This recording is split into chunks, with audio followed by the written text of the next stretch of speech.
Y a continuación, Elena Laoz, que es conservadora del Departamento de Antigüedades Medievales también, del Museo Arqueológico Nacional. Ella va a centrar su intervención, como decía Beatriz, en la propia narración de la vitrina cero, relatos de la ausencia, exposición y difusión de la colección de recortes históricos.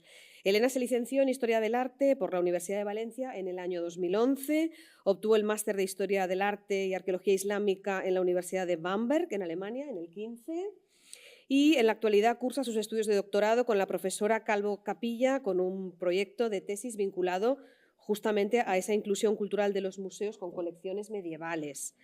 Elena ha participado en distintos proyectos de investigación nacionales, internacionales, y sus principales líneas de trabajo pues, son el arte, la arquitectura islámica y sefardí, los procesos de intercambio, recepción y recuperación artística, la museología y la historia del coleccionismo.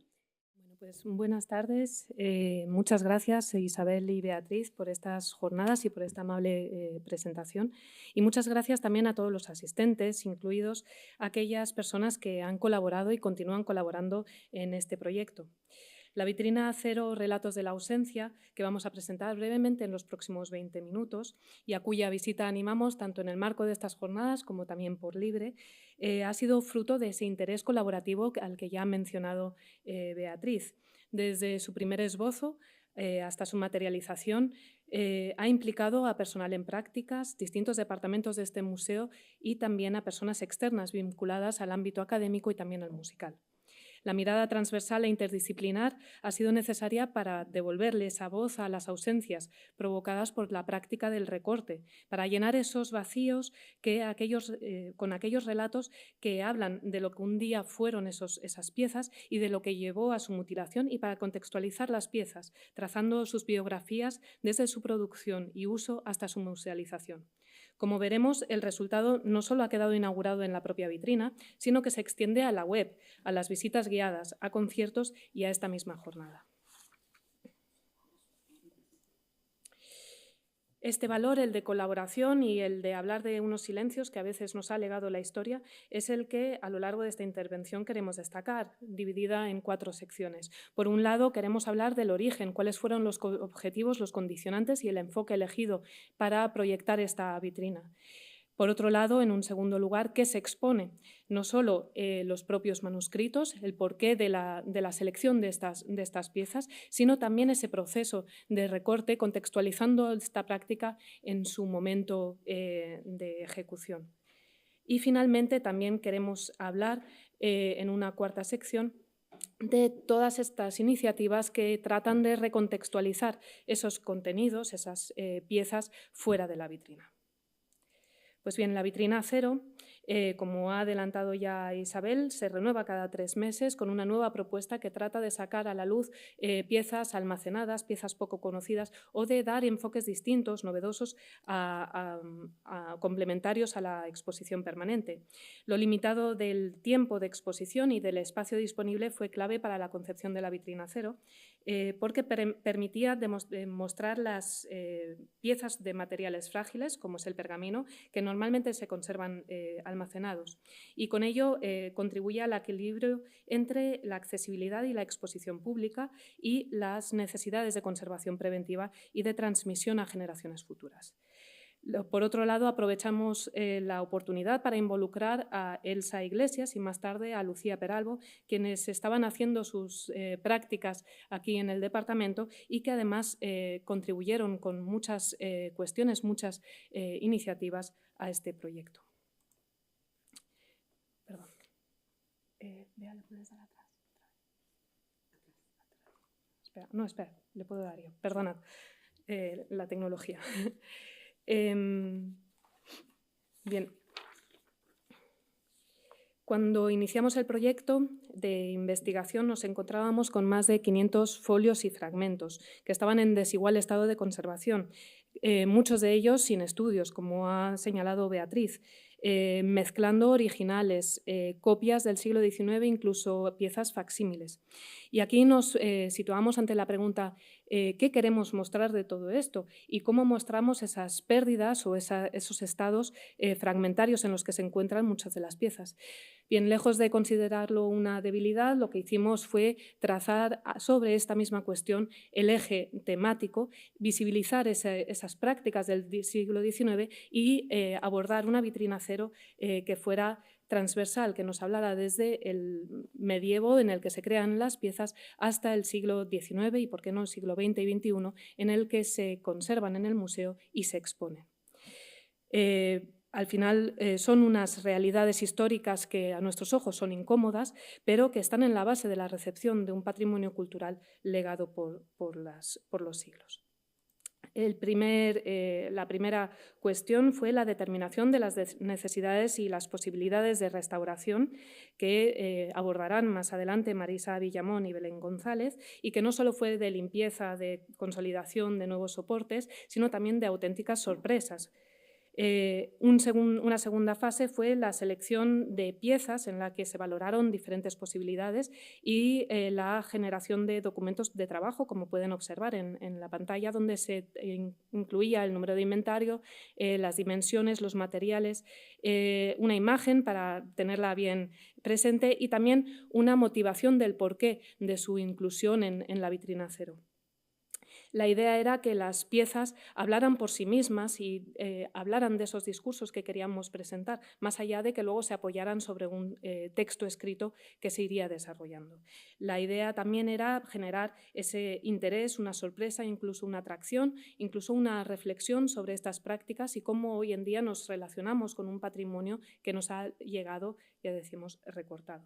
En el caso de la pieza que ven a la derecha, a la izquierda, era una de las que considerábamos incluir, pero que finalmente, por cuestiones de espacio, se quedó fuera y que abordaremos brevemente más adelante, porque presenta cuestiones bastante interesantes.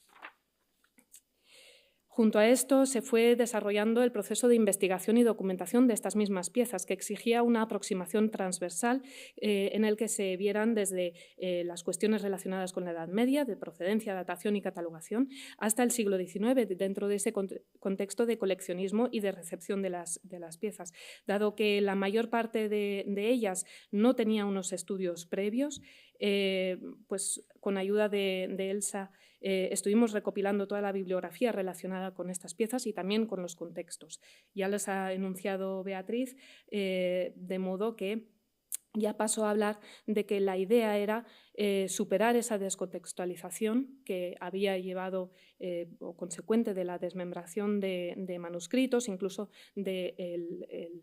podemos llamarlo expolio con comillas, porque no podemos aplicar los mismos conceptos actuales al siglo XIX, esa descontextualización que se había producido con el coleccionismo y, por otro lado, también abordar las piezas, no solo como piezas individuales, sino como propias de un sistema de colección que al final reflejaban la personalidad, los intereses investigadores del propio coleccionista y que en sí mismo constituye un ámbito de interés de estudio.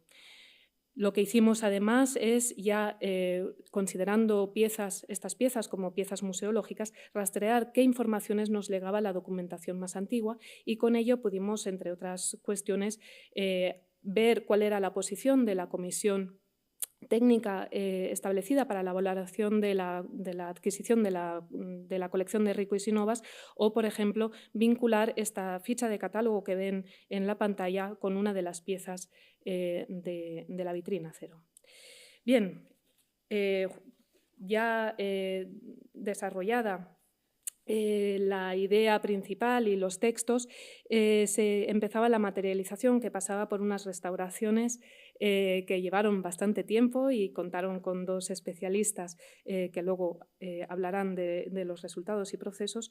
La generación de todos unos textos que, como ya hemos ido anunciando, tenían que sincretizar unas realidades muy complejas y que son es necesario matizarlas por esa incomodidad que genera ver ese vacío, ese recorte en los manuscritos y que subrayaran esos contenidos que debían portar ya las piezas. Junto a los textos desarrollados para la propia vitrina cero, aprovechamos la posibilidad que ofrecen la web y plataformas como las que utilizan aquí en el museo, que permitían completar la información haciéndola además más interactiva. Y finalmente, toda la concepción de la vitrina cero pasa por una serie de premontajes en varias sesiones bastante intensas en las que probábamos cómo colocar cada una de las piezas para que confluyera el interés estético con el interés de claridad funcional y además las necesidades de presentación de los propios folios, si iban a trasera, qué materiales íbamos a utilizar para preservarlo, garantizar su correcta conservación.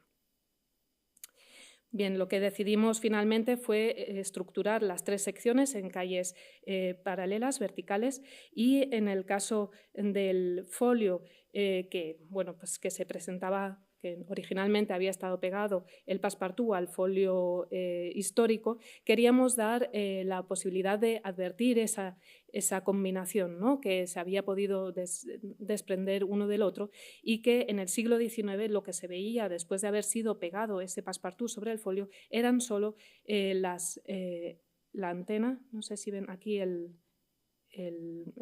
ratón, la antena está central y las letras capitales y secundarias que se habían colocado. Permanecía todo el resto del documento, parecía escondido. Bien, por sugerencia de nuestros compañeros, fuimos añadiendo también otros objetos que iban a contextualizar no solo algunas de las escenas que se habrían perdido con el recorte, en el caso de la medalla, con una representación de la Virgen del Pilar, sino también esos contextos de lo que podría haber sido un taller del coleccionista, con unas tijeras que ven en la imagen inferior y que pertenecen también a Rico y Sinovas, a la colección, o ese tintero decimonónico que aprecian arriba. Y con todo esto llegó también la necesidad de elegir una trasera, y aquí los condicionantes eran que hay muchas piezas en la vitrina, que algunas iban a la trasera y que por tanto la trasera lo que tenía que hacer era retirarse, dar el protagonismo a las piezas y englobarlas, hacer una especie de caja de resonancia que destacara las ideas, esas apreciaciones que nosotros nos interesaba destacar. Y en este sentido lo que pensamos era que tenía que ser lisa, con una ligera textura derivada de los pergaminos y que estuvimos barajando entre una tonalidad de azules o una tonalidad que fuera desde beige a rosa. Bien, esta idea, que provino de una de las personas en prácticas, nos pareció bastante interesante por uno de los hechos. El azul normalmente se vincula mucho a las exposiciones de manuscritos medievales y lo que nosotros queríamos exponer era sobre todo cómo se recibían en el siglo XIX. Por lo tanto, nos desligábamos un poco. Pero es que además, si nos fijamos, el color rosado que vemos en la propia trasera es aquel que también podemos observar cuando se ha perdido la lámina dorada de las letras capitales del cantoral de los Reyes Católicos. Y en este sentido nos parecía bastante poético hablar de un color, en ese color de esas pérdidas que queríamos representar. Bien, pues con todo esto, ¿qué es lo que íbamos a exponer? Bien, en la vitrina cero se dividía en 3 secciones, una de contextos sin imagen e imágenes sin contextos, otra de colección, el estudio y las prácticas de devoción que llevaron a determinados recortes y montajes, y finalmente queríamos también abordar esas reconstrucciones, esas restauraciones históricas y actuales e incluso un poco la picaresca, para lo cual ese último folio que ya os he avanzado, que no se incluyó finalmente en la vitrina, habría sido bastante interesante. Se trata de piezas que llegaron al Museo Arqueológico Nacional en diferentes estadios. Una anterior a 1895, y esto lo sabemos gracias a esa ficha catalográfica, es la de la Virgen del Pilar. Otra en 1901, que se engloba en el expediente que podemos ver en la pantalla, y otras 2 en 2005, con una compra en subasta de ese folio de cantoral de los Reyes Católicos. Bien. La interpretación de las piezas, su ubicación, se dio gracias a diferentes pistas que nos daban la propia recepción de las piezas. El Cantoral de los Reyes Católicos, aparte de los escudos, que ya nos daban unas informaciones bastante claras, se hizo a través del paralelo, la similitud formal y también las investigaciones que ya habían realizado especialistas. En el caso de la Natividad, que ven en el centro arriba, el propio Rico y Sinovas había apuntado en el cartón que procedía de Segovia y del siglo XV. Junto con Ángel Fuentes y Maite Chicote pudimos ver que además se representaba a San Jerónimo con el hábito de Jerónimo y por tanto podíamos ubicarlo en un espacio de Jerónimos en la Segovia del siglo XIV y aquí se encontraba Santa María del Parral, con lo que aquí ya podíamos identificarlas. De hecho, en 1835 se produjo el exclaustramiento de Santa María del Parral y de ahí es posible que llegara a manos del mercado del arte y del coleccionismo. La Virgen del Pilar nos permitió, a través del rastreo de ese número de inventario que pende aquí de un hilo, nos permitió saber que ya llegó con anterioridad al museo. La identidad de los santos, la calidad de los materiales fueron pistas fundamentales para ubicarlo en Santa Engracia de Zaragoza, también un monasterio jerónimo. ¿Y por qué estas piezas se incluyeron en la vitrina cero? Pues por lo impresionante de los recortes en el Cantoral de los Reyes Católicos, por la belleza de la Natividad y la posibilidad de rastrear ese posible origen. El compendio de piezas italianas, porque no solo se investigaban o no solo se recopilaban piezas de peninsulares, sino también de fuera, o sea que el mercado del recorte era bastante amplio. Aquí he querido señalar cómo a la hora de investigar estas piezas y el interés que representan, sabemos que se trata de una pieza recortada y pegada en un antiguo cantoral y esto lo sabemos gracias a esta pequeña separación entre el folio de base y el recorte. Y sabemos también que el recorte de esto, que habría así contenido la Virgen del Pilar, se produjo en un momento posterior, cuando ya estos dos folios habían estado pegados. Y esto lo sabemos por rastros como este de aquí, ¿no? Que están los dos pegados.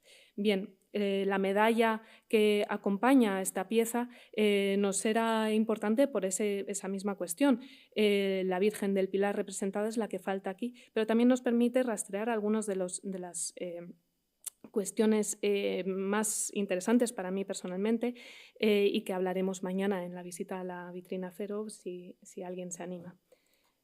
Y luego, en el caso de este folio de escritura, aquí podemos ver cómo se encontraba antes de la restauración y ese descubrimiento que realizarían y que hablarán, entiendo, más adelante las especialistas. Bien. Lo que abordamos, en definitiva, es la recepción, la interpretación y la transmisión de un legado histórico que captaba el interés creciente de coleccionistas y de investigadores durante el siglo XIX.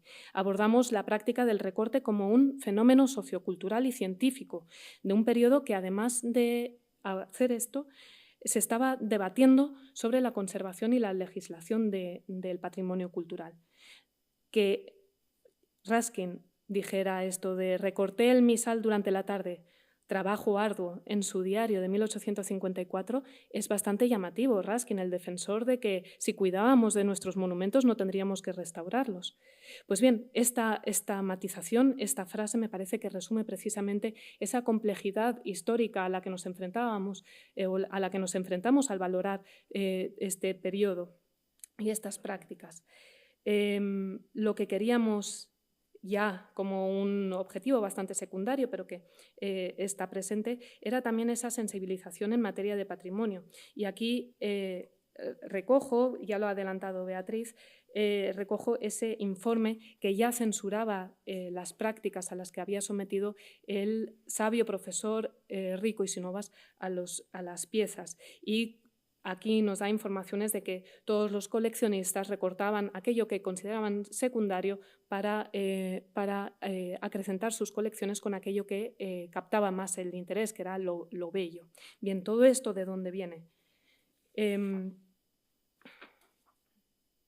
¿Era el recorte, la reutilización y la intervención en manuscritos históricos un fenómeno exclusivo del siglo XIX? ¿Dónde arrancaba esta práctica? ¿A qué diferenció el fenómeno en este siglo? ¿Y sobre qué base se argumenta la fascinación que provocó en la época? Bueno, la realidad es que tiene una historia larga y que las causas podían ser múltiples, desde el deterioro ambiental, del desgaste por el uso, de la acción deliberada por reformas litúrgicas que hacían obsolescentes algunos contenidos, de la obsolescencia de las grafías que llevaban a que no se comprendían ya las lecturas, pero también de los expolios y los coleccionismos. Y estas realidades no solo son del siglo XIX, sino que tienen esa larga tradición.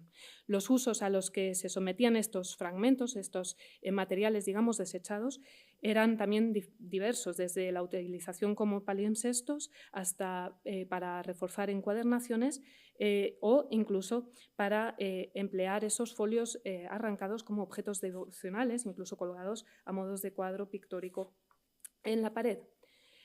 Y esta historia del recorte como fenómeno histórico ha sido abordado, entre otros, por Roger Vick y Sandra Hindman en 1996 y en 2001.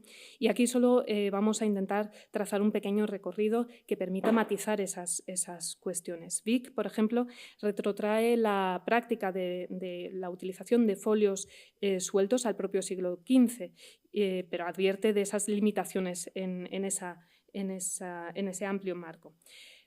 Y lo retrotrae al ámbito flamenco del siglo XV porque aquí existen miniaturas iluminadas en folios sueltos, que eran incorporados a libros de horas para aumentar la riqueza de cada uno de los libros y, por tanto, también exaltar ese poder adquisitivo de cada uno de los propietarios que se iban miniando y coleccionando a la vez, o que eran empleadas como imágenes devocionales y como apoyos para la meditación en un marco en el que se estaba surgiendo una nueva religiosidad, la devotio moderna.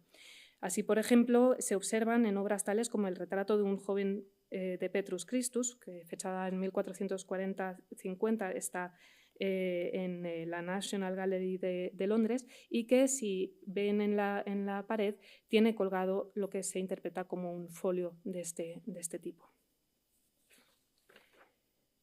Estos folios se realizaron de manera independiente, estaban creados aparte y no proceden de desmembramientos, y de aquí esa dificultad de trazar el marco hasta aquí.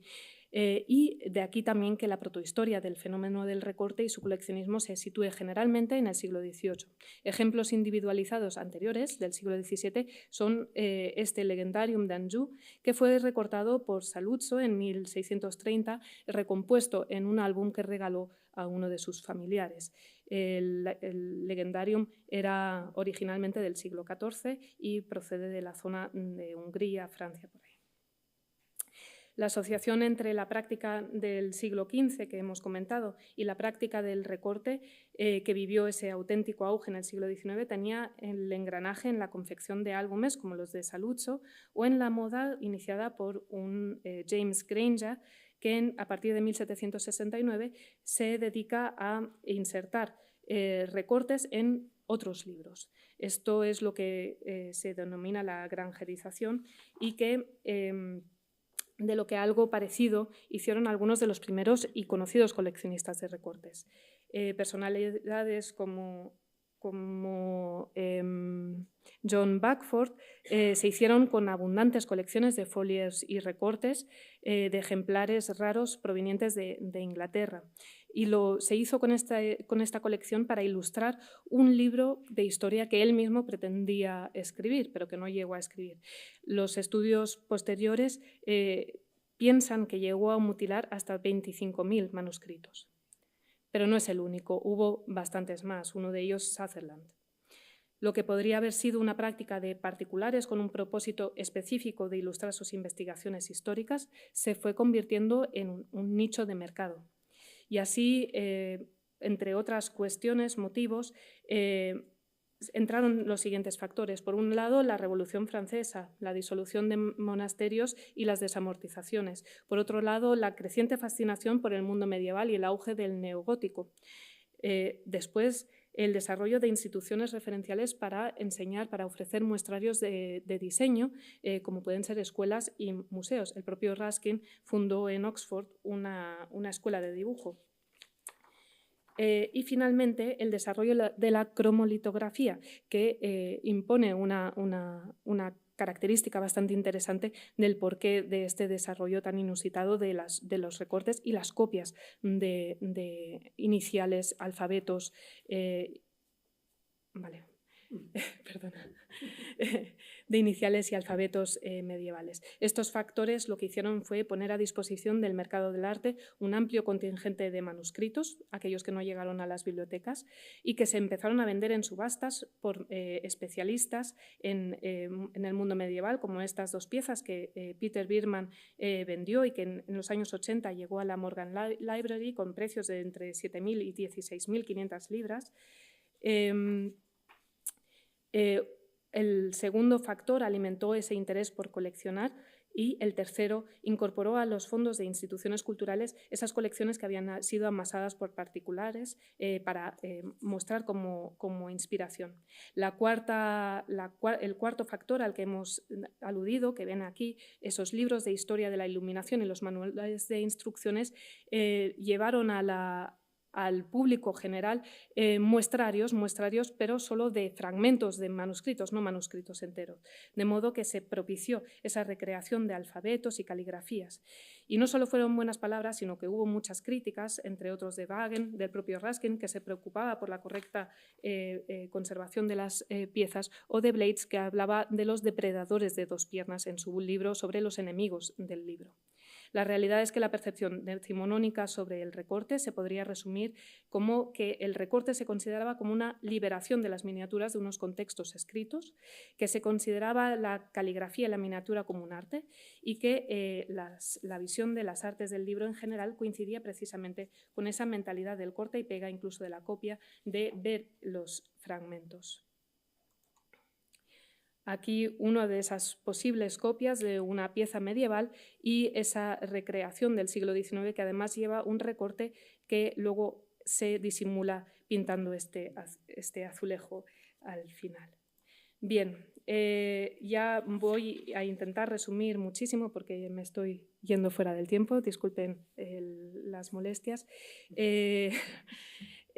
Todo este tema es un tema de actualidad, tanto en la investigación y en la museología, y precisamente por el auge de las nuevas herramientas digitales que permiten dar un nuevo giro al estudio de los fragmentos. Lo permiten gracias a grandes colecciones digitales, gracias a la inteligencia artificial que permite unir más fácilmente unos fragmentos con sus contextos o de fragmentos de texto con sus obras literarias y que pues se está reclamando una posición en la actualidad de investigación. Otras exposiciones recientes en torno a los manuscritos se han dado en el Fitzwilliam Museum, en el Victorian Albert.